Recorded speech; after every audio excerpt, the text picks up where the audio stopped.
So it's game week 3 of the Premier League, and I would say it's probably the hardest one to predict so far. There's so many teams on the edge. Are they? Aren't they? Are they going to win? Are they going to lose? It is really, really tough to call, and so that's why you need Numbers Game AI. Well, it's there for all of us to use on the website. Make sure to sign up and also subscribe to the channel as well, because we're giving you this information, this deep analysis. And of course, tomorrow we do have Ben Dinnery on as well, answering your questions. But let's get into the discussions, because there is so much to take apart for this weekend and have some little nooks and crannies that will bring us some big winnings. Am I right in saying that you've won again this week? Yes, another win. It's 2 Premier Leagues in a row, 3 in total. So my bank is just increasing. Started off with £10, now I'm up to 35. That's Wow. good money. You know, 3.5 times the rate of interest is huge. And I'm just going to keep doing my methodology. But today, I do want to talk about the Arsenal-Liverpool game, because I think there's some huge picks on this one. And first of all, I'm going to say, obviously, I'm an Arsenal fan. I think Arsenal are going to win here, but that's not what I'm going to recommend with the betting here.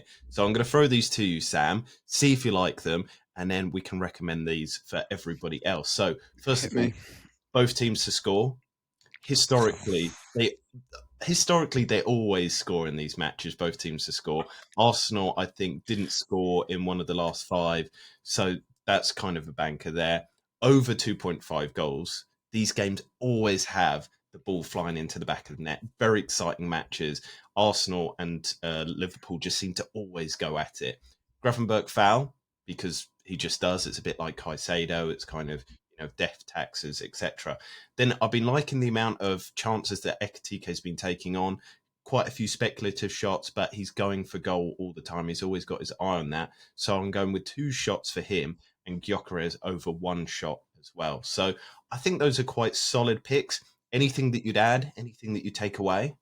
The both teams to score worries me, but it has to be said that in the head-to-head records, in the last 15 times these two teams have played each other, both teams to score has landed 12 times. So it goes against my intuition, really, because I feel like going to Anfield, Mikel Arteta might batten down the hatches almost.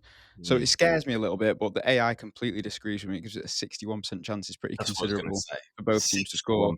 61%. Yeah. So you can ignore me. That's the bit I don't like. In terms of the shots, obviously, Gyökeres, he's had 2 games so far. He's averaged 1.5 shots per game, which isn't a lot for a striker.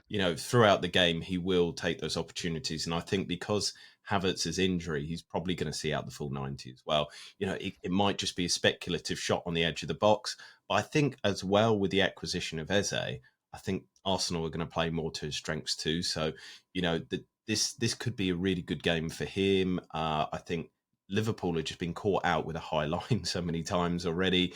His physicality, his speed, I think really suits this match. And again, kind of looking at it, over 2.5 goals, that's on a 59% there.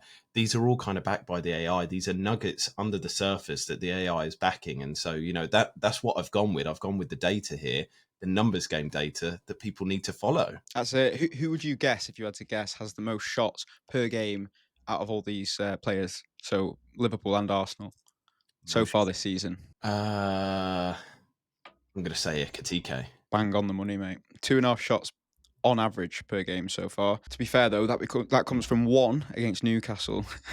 1 against Newcastle, and he ended up having 4 shots against Bournemouth. So slightly lopsided. So would you go with 1 shot or 2 shots, just for like the bet building? I probably wouldn't back it, because I know that the odds will be absolutely terrible on that from the bookies. Obviously, we're a little bit early this week in recording, so we can't see what the odds will be. But if it's something like 1 to 6, I just don't even. It's not even any point putting it on for him to have a shot. It doesn't do much for the odds anyway. And obviously, you just add in another leg for the sake of it. Most likely scorer is Mo Salah, 42% according to the AI.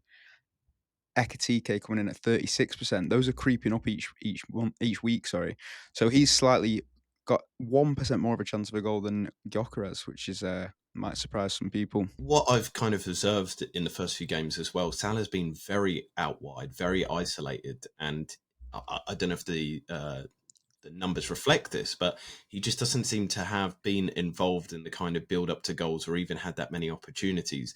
Ekatike seems to be the main man. He seems to be the one, and even Cody Gakpo's like getting more of those runs into the centre, whereas Salah's kind of going really, really wide out like a winger rather than the inside forward role that we usually see him. And I don't know if that was kind of covering for the fact that Frimpong's not there or covering for the fact that Frimpong's going to be doing overlaps. It's not an appealing one to me, Yeah. unfortunately, Mo Salah. I don't know Well, what you Salah didn't even have a shot against Newcastle, so he was just basically uninvolved. No yeah. shots on target, therefore, and like you say, a little bit more isolated than we've come to expect. And I think with the Arsenal defence, I don't want to sound biased here, but Arsenal's defence is going to be better than Newcastle's. They're going to be really up for this. They've got some of the best defensive midfielders in the world as well in Declan Rice and Zubamendi. They're going to really stop out these opportunities there for Mo Salah to cut in. My only fear is, like I said, Ekatike. That's why I'd say he might have a shot, but overall, I just don't see Liverpool in this one. And so, if you were the more adventurous better, I would also stick on Arsenal to win. That one's a bit too rich for my blood. And what I would say is I like to play conservatively, as I always say. So that's my recommendations. Any more recommendations for that one? Yeah, I'm going, and this is annoying because Liverpool seem to have that thing at the moment where they're just winning on intangibles, aren't they? They look Yeah, like they're not gonna win the game. They're getting last minute winners. It's hard to bet against them. But based on the performances so far, I am backing Arsenal to get a result, but I'm going double chance. I'm not stupid. It's at yeah, Anfield. The past couple of exactly. games there have been draws between these two teams. So I'm gonna go Arsenal or draw, which is coming in at 55% with the AI. And I'm also gonna back a Gyökeres foul. That's one or more fouls because out of all the players on the pitch, he's averaging 2 fouls a game so far, so the highest of anyone. Whether that's frustration or not, we don't know, but especially, like you say, with that Liverpool high line, I feel like there'll be a lot of battles between him and Van Dijk, Konate, who's also a serial fouler. So I'm gonna say Gyökeres foul, little double with the double chance as well. So those are my picks for this one. Let's turn our attention to the Premier League. And this weekend, I thought it was really, really difficult to make a lot of choices because there's not kind of many clear cut games. Yeah. There's a lot of narratives around them as well. And so I found it really, really difficult to make some good picks. So I went with one kind of safe-ish bet, but that still came out at 5-1. And then another one where I've kind of drilled into the data and the kind of trends of each game. And that one also came at 5-1. So, there's some exciting bets in there, but I'm just a little bit apprehensive on this one, and I might break my 3-game streak of winning my bets. So let's go with you first, though, Sam. What are your kind of picks for game week 3 in the Premier League? So I've been in a similar position to you. You kind of open it up, you open up the numbers game website, you look through the AI can't split the difference between a lot of sides. We've got a few underdogs being touted for the win as well. We've got Wolves to beat Everton at home, which I'm unsure about. We've got Sunderland to beat Brentford at home, which is crazy, but we said that in the first game week and they blew West Yeah, Ham away. I this time, maybe stupidly, I'm backing it against my better judgment. I'm going with the AI on this one because it's good value as well. So you can get them at 9 to 5. I've got them £2 on this one. So that's going to be out of my tenner this week. I'm putting £2 just on Sunderland outright. I'm not risking too much on it, but I'm not yeah. missing out again. We've also got Leeds to beat Newcastle, and that's just too far for me. I don't know where the AI is getting this data from, but that's just a bridge too far. So I'm then, like you, going a little bit safer. I've got a little bit of a banker, which £5 on this returns £12.53. It's a little double, actually. I've got both Yes. teams to score in Tottenham against Bournemouth. I've got both teams to score in Brighton against Man City. And what I did for Yeah. this one, again, maybe I'm losing my mind because I'm out of form here, but the law of large numbers, right? I'm going to be laughing at the end of the season. You and Ollie, you can have your time in the sun this early in these early days. A broken clock's right. 3 game weeks in a row.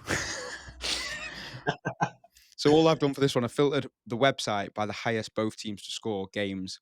Tottenham Yeah. versus Bournemouth is the highest for the whole weekend at 63%. Brighton against Man City is actually not the highest for Sunday's games. It's 57%.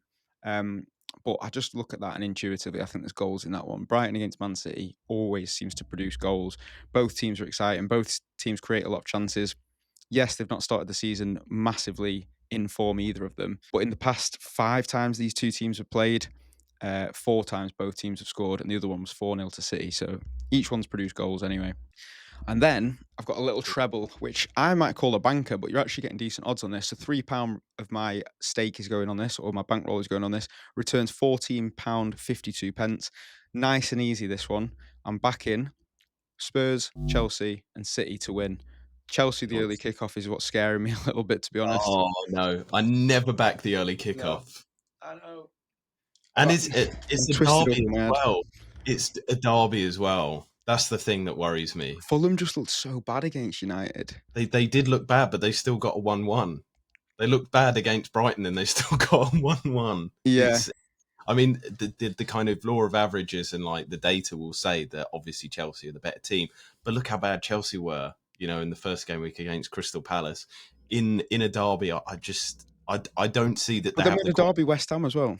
West yeah, Ham, call that one a derby, blew them yeah. away, starting to come into their own, and I fancy I them to get think their first win at Stamford Bridge of the season. 61% according to the AI, so it's quite a large number as well. In fact, looking at the whole weekend, that is the highest chance of any team to get a win is Chelsea. I tend to not kind of get involved with derbies apart from maybe like fouls and things like that because you know that they're going to get gritty, dirty kind of games. But in terms of predicting the outcome, anything can happen, and it's the early kickoff as well, which just always seems to bring surprises and everything. It's But worth I like saying the as other well with odds the as well. derby, like you say about the fouls, Sasa Lukic, very, very high number of fouls so far this season already. He's averaging Yeah. 3.5. So that's 7 fouls in 2 games so far for him. That's the highest I've seen on the website. The rest, most people are hovering around 1 or 2 at the moment. He's all the Yeah. way up at 7 already. So in a It, derby, maybe him to get booked even. Yes, yeah. Or even I mean, sending off is probably a bit too far, but a booking is not out of the Yeah. question with Sasa Lukic.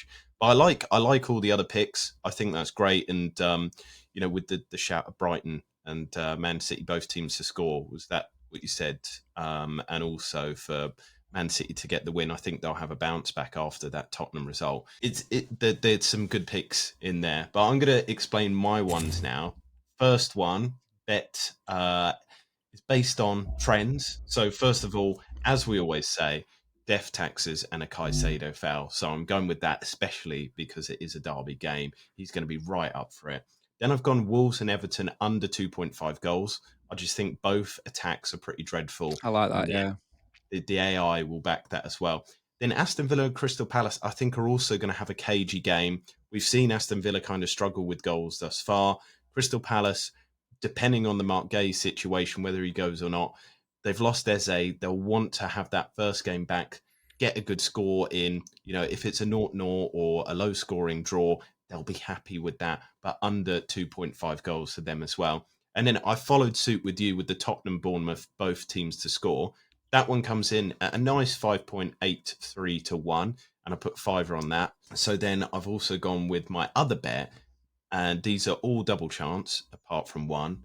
Man United, Oh Man god. City, Nottingham Forest, but I've put Arsenal to win because I'm There's a backing my surprise. boys. I'm backing my boys.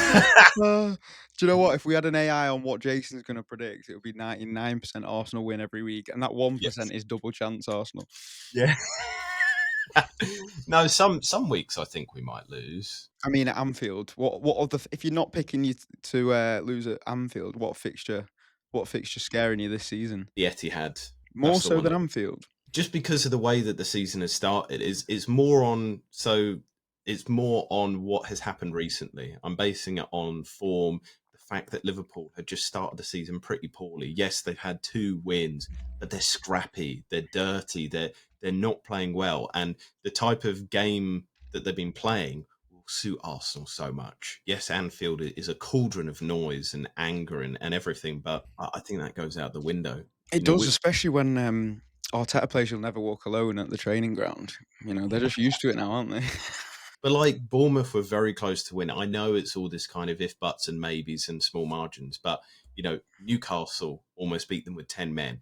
Bournemouth almost had a draw with them in a very, very tight game. Arsenal is a much better team than both of those, and they're coming in with a pretty fully fit squad apart from the absence of Bukayo Saka. But they've got Eze, they've got Madueke, that they've got so much talent in that forward line that I think Liverpool aren't going to be able to handle it. I'm confident on this. I like it. I love the arrogance of it. Yeah. So that's my pick. And that one's at a 5-1 because all the others are double chance, but the Arsenal just brings it up The nicely. Arsenal, yeah. So I'm buzzing for this weekend because I think yes, there's a lot of hard calls, but like we said, we've worked with the data here. We've gone with the numbers game AI stuff, and we've actually found some really nice picks that are well represented within the betting circles as well. Yeah, I think it'll be a big weekend. You're either gonna make print money even, or, none of us are winning because there's a lot of, 50/50s, I would say, or 30/30/30s according to the AI, Yeah, Wolves 37% chance for win, Everton 35% chance. You've got Leeds 43% chance for win, Newcastle 32%. The teams that are the most sure are teams like United, who I personally wouldn't touch with a barge pole. 56% chance. Chelsea 61%, and like you said, it's a London derby and it's the early kickoff. So even this kind of sure things this weekend. Another one is Villa at home, 54%, and Villa have had an awful start to the season. So yeah, all of these games are tough, tough, tough to predict. And the ones that are supposedly the gimmies are, there's the potential banana skins as well. yeah, One thing I would say is shout out to David Mooney, by the way, for the bogey team Spurs this yes, weekend. Wow. He yeah. called it in the season preview. I still, stupid as I am, backed City for the win and both teams to score in the tips don't lie last week. And I've ended up with egg on my face. David Mooney was right. I thought that City were better than bogey teams, but obviously not. We salute you, David, for the amazing information that you gave. But that is game week 3 of the Tips Don't Lie. We hope that you subscribe, hit that like button, and also get involved with the comments. How are you doing? Have you followed our tips? Have you been following my tips? Because if you have, you've been winning. Let's kind of continue. Let's get the ball rolling. Have you got any better tips for us? And we can include that in next week's discussion points. But for now, we're wishing you the best of luck. Make sure to subscribe, and we'll see you again very soon.